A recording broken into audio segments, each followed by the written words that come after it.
జగన్మోహన్ రెడ్డి గారు ఏదైతే మేనిఫెస్టోలో చెప్పారో మద్యపాన కానీ అది ఎంప్లాయీకి సంబంధించింది కానీ ఇవన్నీ కూడా ఏ ఒక్కటి కూడా విలువ లేని అర్ధరహితమని మద్యపాన నిషేధం అనేది పాసిబిలిటీ లేదు.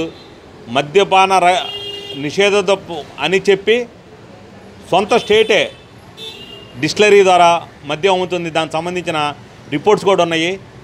ఇది మద్యపాన నిషేధం కాదు, ఓన్లీ దట్ గవర్నమెంట్ నిషేధం తప్ప ఏం ఉండదు. ఇది సొంత మద్యం దాగి చాలామంది చనిపోయారు. చాలామందికి ఈ విషయాలు తెలుసు. మద్యపాన నిషేధం అమలు కానే అంశం అన్నమాట. ఏమంటే సమయం వచ్చినప్పుడు ఎవరెవరు ఏంటనేది తెలుస్తుంది తప్పనిసరిగా. అందుకనే కదా ఏదైతే మొన్నటిదాకా అధికారం అడ్డుపెట్టుకొని ఏదైతే యంత్రాంగాన్ని అడ్డుపెట్టుకొని వీళ్ళు స్పష్టంగా మాట్లాడారు, అది మించిపోయి ఇప్పుడు ఏంటంటే వల్లగాక సినిమాల ద్వారా చేస్తున్నారు. ఇది ఎలక్షన్ దగ్గరికి వచ్చింది కాబట్టి వాళ్ళకి తప్పనిసరిగా ఏ వ్యక్తికైనా సరే ప్రజా సంఘటనలో ప్రజలు తీర్పిస్తారు. వాళ్ళ దగ్గరికి వచ్చిన రోజులు వ్యక్తిగత విభేదాలకే వ్యక్తిగత విమర్శలకే తావులేదు ప్రజాస్వామ్యంలో.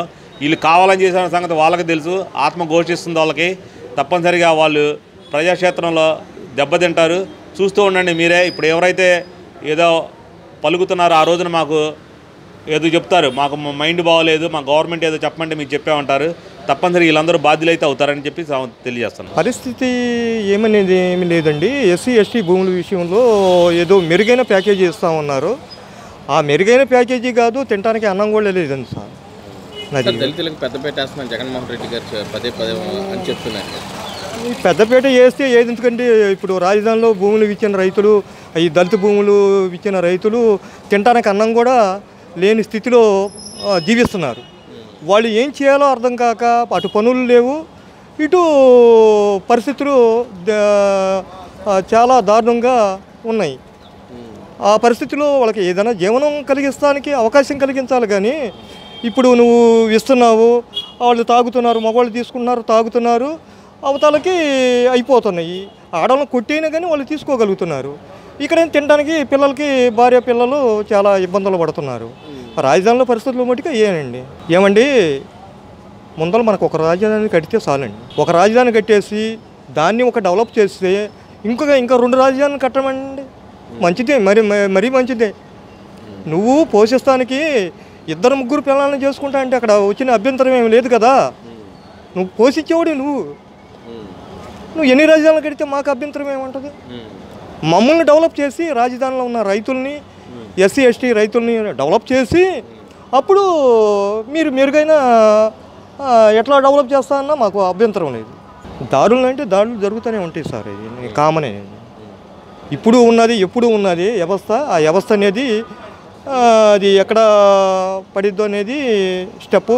మాకు రాజధాని లేకుండా ప్రభుత్వం ఎలా నడిచిద్దండి? ఇల్లు లేకుండా మనం సంసారం ఎక్కడ చేస్తామండి?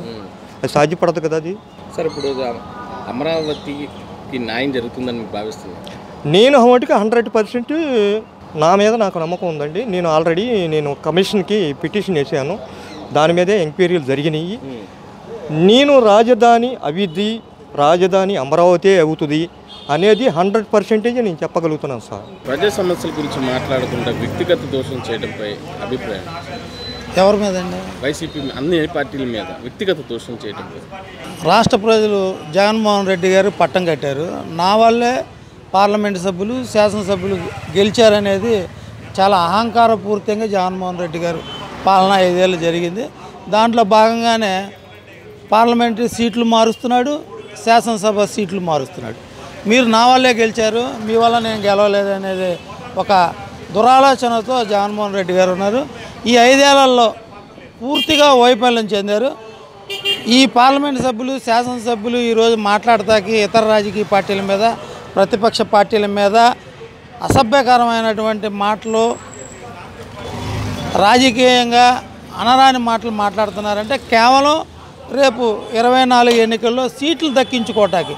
ఎవరైతే ప్రతిపక్షాలను తిడతారో వాళ్ళకి సీట్లు కేటాయింపు ఉంటుంది, ఎవరైతే తిట్టరో వాళ్ళకి సీట్లు ఉండవు. అందుకని సీట్లు కావాలి అనుకున్న వాళ్ళందరూ కూడా కాంగ్రెస్ పార్టీ మీద, తెలుగుదేశం పార్టీ మీద, ఇతర ప్రజా సంఘాల మీద, కమ్యూనిస్టుల మీద, అన్ని పార్టీల మీద విమర్శలు చేసేటువంటి ఒక చర్యకు పాల్పడుతున్నారు. సార్ ఇప్పుడు సోషల్ మీడియాలో తప్పుడు ప్రచారాలు చేయడంపై ఏమంటారు? రాజకీయాల్లో ప్రజాస్వామ్యబద్ధంగా ప్రజా సమస్యల మీద పూర్వం మాట్లాడుకునే వాళ్ళు ఇప్పుడు మంత్రులు బూతుల మంత్రులుగా మారిపోయారు. ఎందుకంటే మంత్రిత్వ శాఖలు చాలా ఉంటాయి. బూతుల శాఖకు ఒక రాష్ట్ర ప్రభుత్వం కొత్తగా ఒక బూతుల మంత్రి అని చెప్పి తీసుకొచ్చేటువంటి ఆలోచనలో కూడా జగన్మోహన్ రెడ్డి గారు దాంట్లో ఉండదు. ఎందుకంటే 2019 తర్వాత ఈ రాష్ట్రం బూతుల రాష్ట్రంగా వైసీపీ ప్రజాప్రతినిధులు తయారు చేశారు. సార్ ఇప్పుడు జగన్మోహన్ రెడ్డి గారు మొన్నటిదాకేమో ఎలక్షన్ ముందేమో ఒక రాజధాని అన్నారు, ఇప్పుడు మొన్నటిదాకా ఇప్పుడేమో 3 రాజధానులు, ఇప్పుడేమో మళ్ళీ 4 రాజధానులు అని అంటున్నారు. నేను వైవి సుబ్బారెడ్డి గారు హైదరాబాద్ దాని మీద జగన్మోహన్ రెడ్డి గారికి అసలు స్వస్థత లేదు ముందు. ఎందుకంటే హైదరాబాదు 10 ఏళ్ళ రాజధానిగా ఉన్నప్పుడు మేము విజయవాడలో మీకు స్థలం ఎక్కడ ఉంది చూపించండి అని అసెంబ్లీ సాక్షిగా మాట్లాడటం జరిగింది. అమరావతి సాక్షిగా మేము రాష్ట్రానికి దీని రాజధాని ఒప్పుకుంటున్నామని మళ్ళీ విజయవాడ అసెంబ్లీలో కూడా మాట్లాడటం జరిగింది. మాట్లాడినటువంటి ఒక పెద్ద మనిషి మాట తప్పను మడం తిప్పను అని వాళ్ళ నాన్నగారి మాటలను ఆదర్శంగా తీసుకొని చెప్పేటువంటి పెద్ద మనిషి మాటలను నమ్మి రాష్ట్ర ప్రజలు పూర్తిగా మోసపోయారు. ఎందుకంటే రాజధానిని ఇక్కడే నిర్మాణం చేస్తామని చెప్పినటువంటి జగన్మోహన్ రెడ్డి గారు తర్వాత తన ఎత్తుగడలో భాగంగా 3 రాజధానులు అన్నాడు. 3 రాజధానుల్లో ఉన్న రాజధానిని అభివృద్ధి చేయలేదు, ఆయన అనుకున్న 3 రాజధానులు అభివృద్ధి చేయలేదు. పూర్తిగా ఇప్పుడు తన సొంత మేనమామ కొత్త ఎత్తుగడకు మొదలుపెట్టాడు.